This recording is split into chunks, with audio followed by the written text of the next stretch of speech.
Hey guys, Chris here, and today we're going to talk about the rectus abdominis. So, if you see the picture here, we're going to look at the origin. We have the pubis crest, then we have the insertion points, will be the ribs, the 5th, 6th, and 7th ribs, and then also the xiphoid process. And then we'll skip the action and come back to that. We have the nerve roots, T5 to T12, that's along the spine. And now let's talk about the actions of the rectus abdominis, so it's the upper abdominal muscles, right? We're looking at trunk flexion, so think about sit-ups, crunches that most people do. Trunk stabilization, so we're looking at just controlling the trunk as like during movement or any type of activity. And then also preventing extension of the spine. So imagine like a football player, when he's getting tackled, he's actually gonna brace using his rectus abdominis, his upper abdominals, to prevent going into extension, which could lead to injury, which is one of many reasons why football is a dangerous sport, and a lot of reasons why people would get some back pain, not necessarily from football, but just in life in general.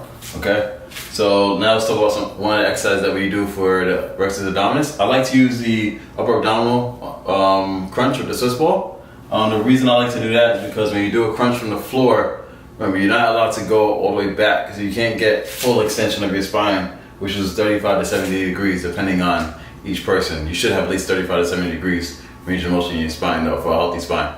Alright, we're talking about thoracic spine in this sense. Alright, so upper abdominal crunch on a Swiss ball will be the exercise, and we're going to go over that in a second. And then also the stretching, same variables as before.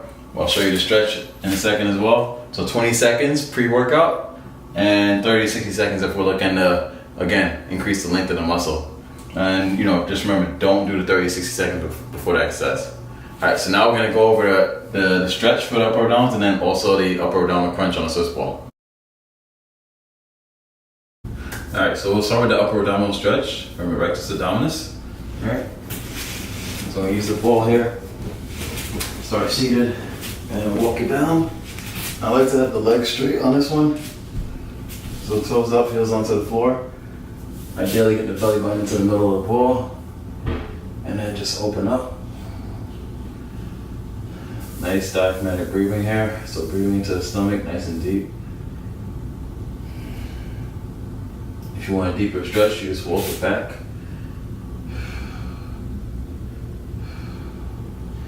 So oftentimes when people do crunches on the floor, if they do too many, they'll start to cramp up in the abdominals. The main reason is because you're not getting that extension, so you're not actually stretching the muscle and then working it, you're just constantly putting on the tension. So it's getting shorter and shorter, which is why it starts to cramp up.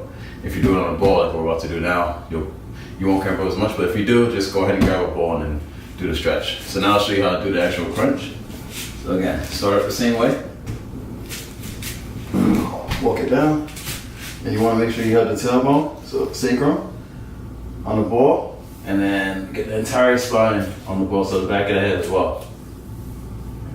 One of the variations we can do, this one's pretty difficult, so I'll have 2 fingers here, the mastoid process.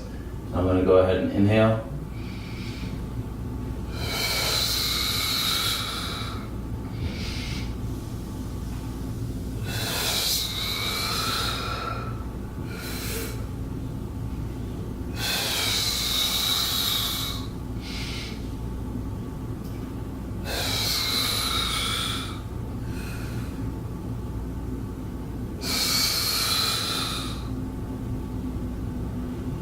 And then when I'm done, we can keep my chin tucked in and sit up.